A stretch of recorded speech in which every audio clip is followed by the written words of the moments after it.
The visit of William Ruto of Kenya, the president of Kenya, is just getting more interesting. Hello, I am Mahlet Ayele, your host at Connect Africa, bringing you the latest from the continent. Now, since we update you last night regarding his luxurious visit to the US and a number of pan-African commitments. President William Ruto is also now today we are going to update you what are the things between yesterday and today, what happened, and then I'm going to look at this question: what happened since yesterday, what is new. The second question that I'm going to look at is that why here at Connect Africa we are following this specific visit of William Ruto to the US visit, and then we will give it also historical background for the way why Kenya is acting, or its leader is acting the way it is acting, and disappointing African people. And then what are the economical contribution of the US that Kenya got in this specific visit? What kind of, what is the benefit of the doubt that we can give President William Ruto beside being controversial and not walking his talk? And then at the end, I'm going to look at as well, beside the benefit of the doubt, I'm going to look at what the US can do, what it will be doing, probably what more it can give to the US, and I'm going to give you my own conclusion. I mean, that's a lot, I know. Okay, let's just get into it. First of all, thank you very much, all of you, for your comments. After I posted the video yesterday, after our live stream, you have come here, and so many of you have, shared your view, and thank you very much for that. And trust me, your comments are the ones that ignited me to do more video today. So, I mean, to follow up this, to dig more and bring you more information. Now, what happened today is that last night, actually, after we streamed, there was a state dinner that Joe Biden has hosted for President William Ruto and the First Lady of Kenya, Miss Rochelle, or Madame Rochelle, I don't know how she is called, Rochelle Ruto. Yeah, I'm going to share this quick video with you, and then other than that, they have signed also they have introduced more like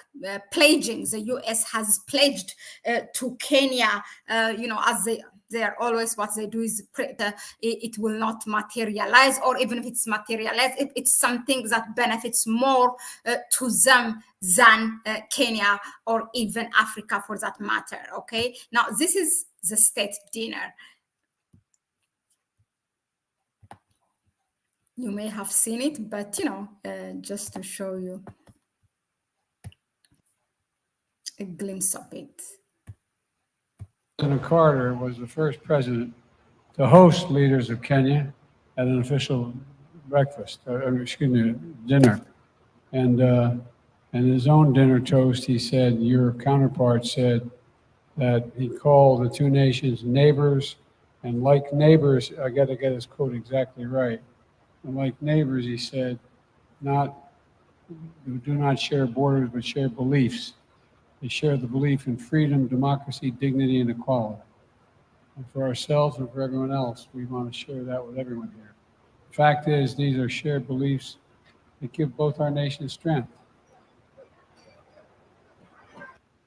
I am encouraged by our achievements over the past 60 years, which have given people hope, saved lives, increased wealth and investment, and made the world more integrated and secure. What we have accomplished during my visit is nothing short of phenomenal. We can now face a complex and challenging future with greater confidence in the knowledge that our collective commitment to our shared values, standards, in good stead, and that as long as we hold our ground and stay the course, we will deliver to our people a world in which it is safe to dream, to work, and to prosper.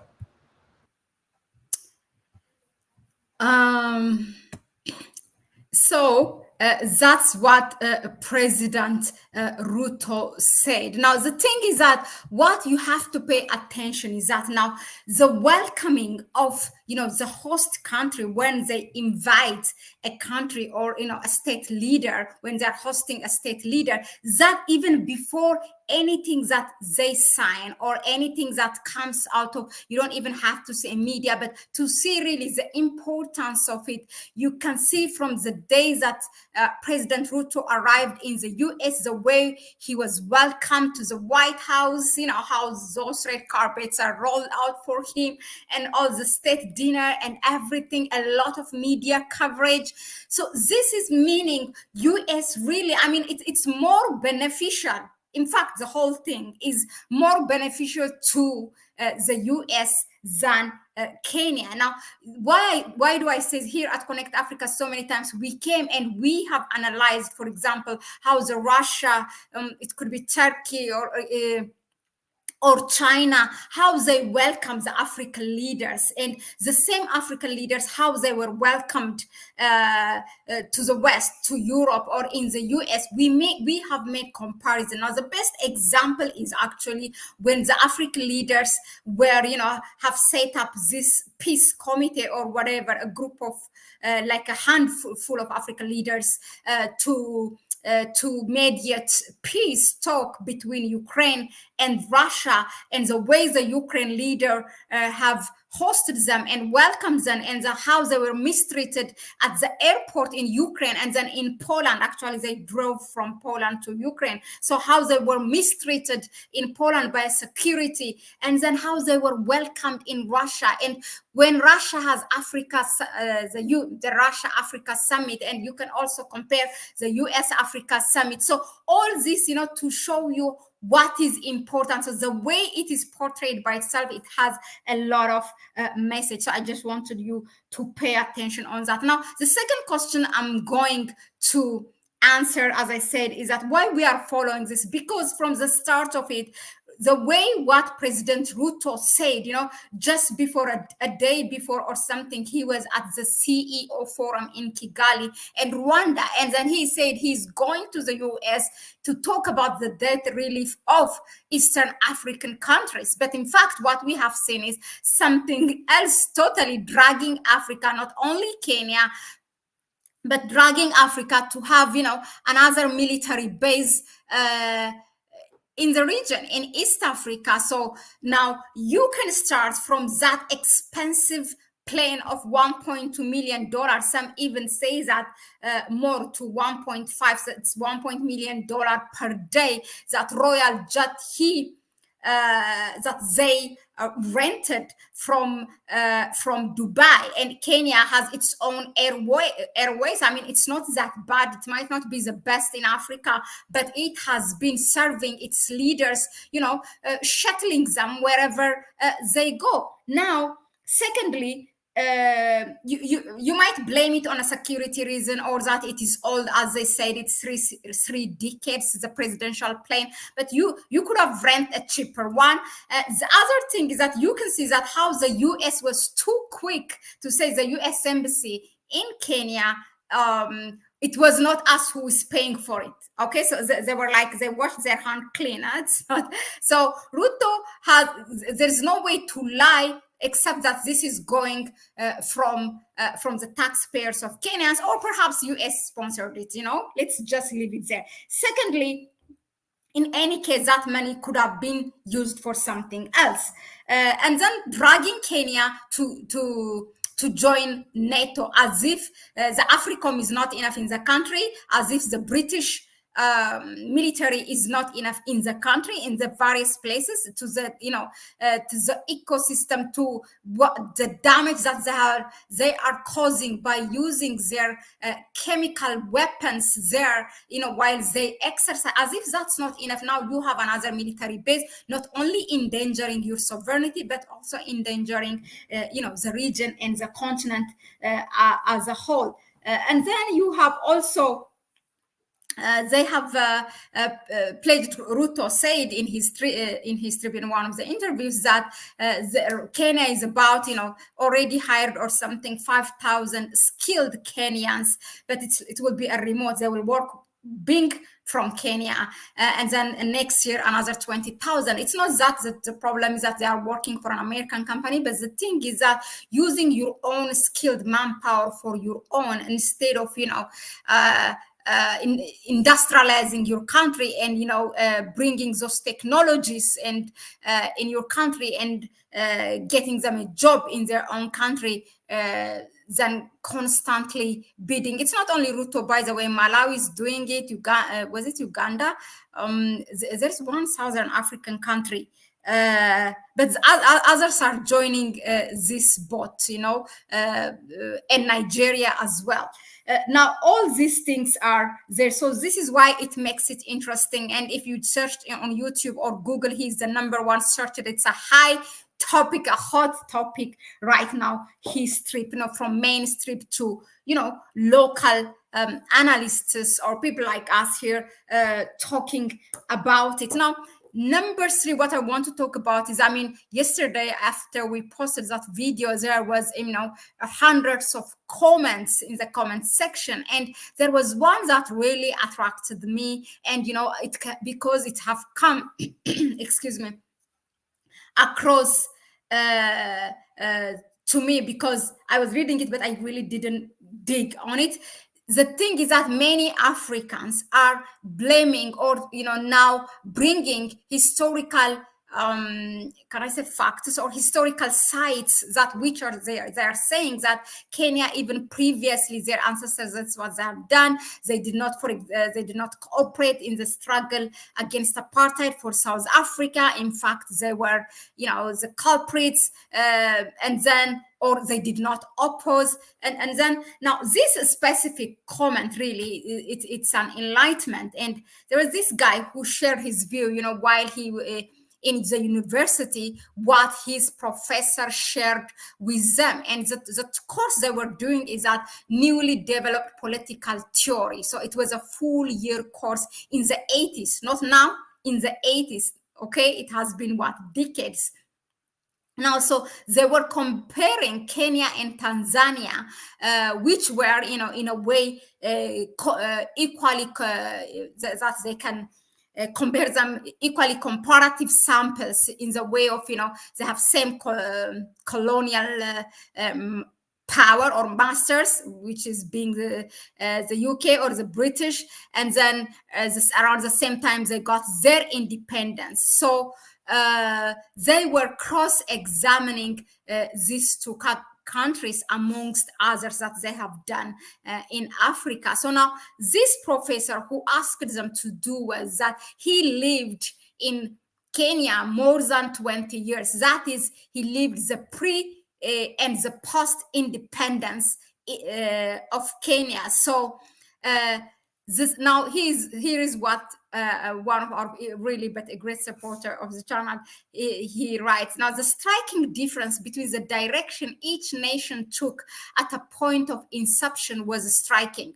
The professor spoke respectfully of Nyerere's leadership and did not think highly of Kenyatta, which was equally critical of both tough starts, in the early years. So he covered everything up to the mid-80s and made few decisive conclusions or predictions during the course. Now, this person who writes this, so he was a student of this professor. Now, a few years later, he speaks with his professor in terms of doing, continuing his master's. And this is what the professor advised him when they talk, So he says, meaning the professor, Kenyatta was England's man, and Kenya is still a colonial outpost. He said, if I want to continue, that means he's telling him, his professor, if you want to continue on the economies of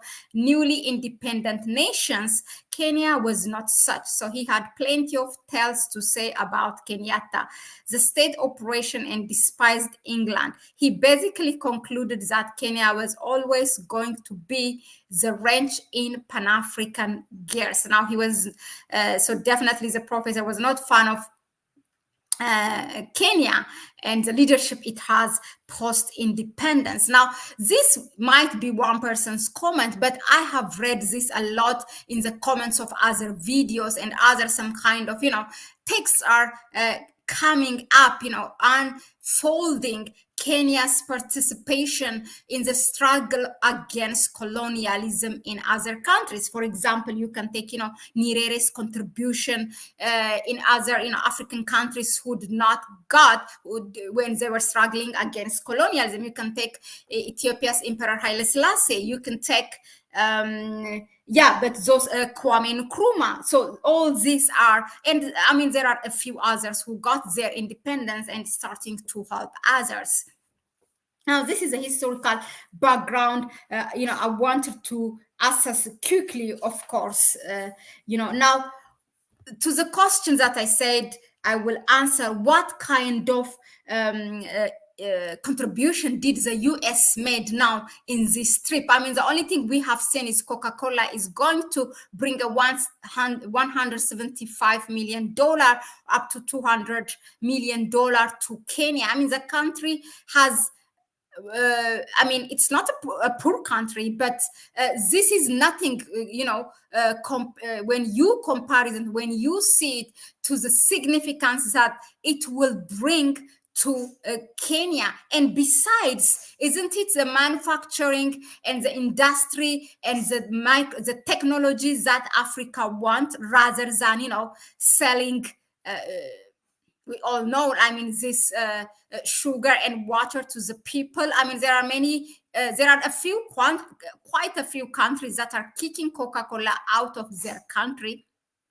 So this is another thing. Now, another thing I want to raise or to answer a question that, what kind of a benefit of a doubt that we can give President William Ruto to reach in such level, that till many, in a way that it looks, totally, most of the analysts are labeling him as sellouts. Okay, what is it? Why he does such a disrespectful, disgraceful thing that destroys his legacy before even he leaves power? Now, so you can give him the benefit of the doubt. Maybe he's just playing along with the West to get what he wants.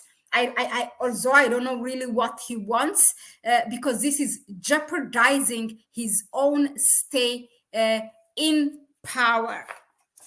It brings a lot of defamation to the country. But also you can look at it's more of a pressure, or maybe, there are some who says that as well. It's the US that helped him to come to power, so that now, he's their Trojan horse. They can ride on his back to the level that it will risk not only Kenya, but the region by having NATO there. And then to accomplish their Haiti mission. Now, the US is not that much of welcomed in the East Africa. You can see their relation, what they have. They just have a rough road with Ethiopia in the past, the 2 years war in the northern part of the country from 2020 to 2022. I cannot say that it's not amended, but it's not. You cannot say that they are in good terms. Secondly, you have Uganda, which the case of this LGBTQ thing. And then you have Rwanda, which is a country so, pro Rwanda. And then, there's a security problem in the Horn Africa. So and then there is China, a competition. So it's more beneficial for them. So by throwing some money, so they can ride on the back of Kenya.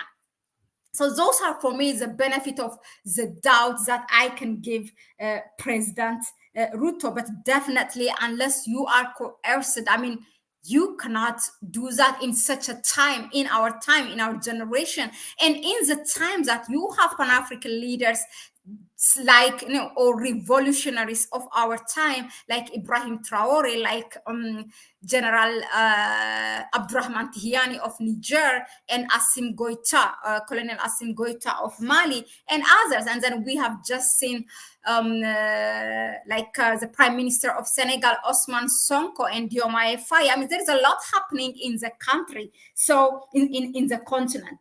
Now, what the US can do more to Kenya is that, if you remember, or if you really have been following where the Haiti mission started, is that during the US Africa Summit in December 2022, where the US praised selectively just only Kenya for agreeing. That's when the whole world, including us Africans, knew that Kenya was the one who is selected to lead the police that's going to be deployed in Haiti. There are several countries have been in and out, including US, Canada, France, in Haiti. None of them could handle it. The Haitian wants those people out. They are tired of their own military, receiving their own military dead bodies. So some of them, maybe they don't even get their dead bodies. So there's a lot of hatred against them. So what they can do is, as usual, they bring black faces so that, it's something that they are really, to make it look like it's a camouflage. And Kenya is falling for it. And they have faced a lot of confrontation from the parliament, and also it's not only Kenya, by the way, we just make Kenya because Kenya is leading it, but there are other African countries as well in it. And there's Mauritius that I remember. There is also one, from the islands, I forgot. And then from the Caribbean, there's Barbados, and there's others. Okay, it's not just Kenya, but Kenya is leading it, and they have faced a lot of analysts, activists from Haiti for Kenya not to step in it, despite they are doing it. So US might pledge that, might materialize that $50 billion that they have promised for the continent, for Africa, whose GDP is in trillions, to promise $55 billion as if it is a big thing. So maybe now that might go to Kenya. So the kind of conclusion is, whatever the case, what President Ruto is doing it's going to harm not only Kenya, but also the region, because a lot of them, or quite a few of them in East Africa, do not really have a good relation with the US, and they have a lot of, things also with the West in general, because now most of African countries are shifting to countries to the global south, where they are not, the leaders are not criticized, where those countries, when they give you loan or funds, that they will not criticize you, or they will not intervene in your governance system. So they are shifting to Russia, to China, so to the global south. And then BRICS, there's a lot of interest to join BRICS. So now, Kenya didn't even, not only not applying for BRICS, you can tell by this, it didn't even attend the meeting in South Africa, where, there were South Africa as a host of BRICS of the 15th summit in 2023. In August, they have invited many African leaders, all of them. And Kenya was one of them who did not attend. And guess what? Who's next? Nigeria. So you can see, the path that they are going down. But I'm going to do a media analysis or assessment what the Kenyans themselves are saying about this, because they know that all eyes, all African eyes are now on Kenya and on President Ruto. Some of you, I have read your comments and you have said that Ruto does not equal to, or President William Ruto does not equal to millions of Kenyans. So we cannot just blame the whole Kenya. But you can see how two opposite things, ideologies are going around this. And I'm going to probably share that tomorrow with you. But yeah, these are the things that I wanted, to reflect. Your comments really made me to come here and to analyze more. So as I always say, we are not the only one here who come in and bring new information. We also get from you. You can say something that is thought-provoking. You will say something that that you have researched in your own capacity, so you can pass it to us. And sometimes when I see that, if you know more about it, I could invite you as well to discuss it here, so we can live stream together. So yeah, thank you very much again for tuning in. Please, I always forget, or am I shy? I don't know. Those of you who want to donate or support to our channel, please go ahead and donate to our PayPal account. Let me see if I can do it here. If I can share it here in the chat section. But until then, if you have any question or something, throw it here. I'm gonna read your quickly go through your comments. Okay, so a quick shout out, Christine, hello. Okay, Baba, he said, or she, I love President. We don't hate him. We just, as a Pan-African, we come and analyze what he says. And when he don't, and let me tell you, he said a lot of things which I don't go back to it, because we have done it so many times, that he promised and he did not do. So he just used this Pan-African speech as a camouflage. Ruto is a sellout. Imhotep hero. 60 years ago, slavery and lynching of Black people were happening in America. Ruto's and his. Hi, Honorine. Okay, greetings to you too as well, my sister Florence Muganda. If you look at the nations in Africa that have been aligned with the US, what benefit did they get in the long term when their interests diverged? Exactly. Some of them thrown out. The USA, hello, Renia Black. The USA is a user. Why would he degrade his constituents like that? I don't know where the trust is coming from. Yeah, Eddie Dix. The only thing left for Ruto to do now is to bleach his skin. Julius, hello. Yeah, like 17. Please go ahead and also like and subscribe to the channel, which I forget. Share the video, please. You will help us by doing that as well, so that the YouTube algorithm can recommend it. He trusts the West too much. The US will wine and dine Ruto in the hopes this will secure the African people. It is the same playbook Macron tried to use. Yeah, I mean, you learn from the masters. Renia Dixon Karat on Ryan. I'm very fed up with Ruto. Yeah, some of them they were saying, oh, like take away, revoke William Ruto's passport. I really have to make a video by itself about your guys' comments in the video. Ruto, okay. If it's disrespectful, I would rather not read it. If people only knew, okay. Kenya doesn't need multinational corporation. What about the resources in Kenya he can develop? Yeah, why African men are embarrassing Africa. That's what we are tired. Hello, goddess Abena. Whatever headway the US makes, President Ruto makes, too little, too late. Is that what you wanted to say? Okay, yeah, Africans are exhausted, the dwindling. Yeah, Kenyans are listening definitely on Orion, and they are saying and they are having their opinion. Okay, so the only way Africa will truly benefit indigenous Africa is if a good proportion of us invest in our communities. Well said, really. I will give you that. I will upload you for that. That is the only way to really benefit. Exactly. Just whatever, everybody throw your 2 cents. As I always say, even try to share it with your, try to educate, enlighten your own children, your own sibling. It starts from home, that's what we can do. And then maybe like that in the next few decades, 2 decades or something, we can have a generation, that's more African, more conscious, who is Pan-African generation. So it can start anywhere. Oh, I love that question. Where is your Ghanaian co-host? Kwame Gonza is there in the background working, but yeah, he will join us. He will join us soon. That I want to reassure. And thank you for asking. And I will I will share this message with him. Okay. Trust me, he's working and supporting the channel from the background, but he will be here soon.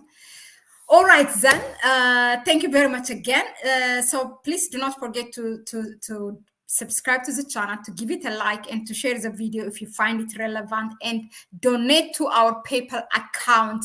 That will help us to be here more often. Thanks very much again, and it's a total for me, and I will see you on the next one. Bye.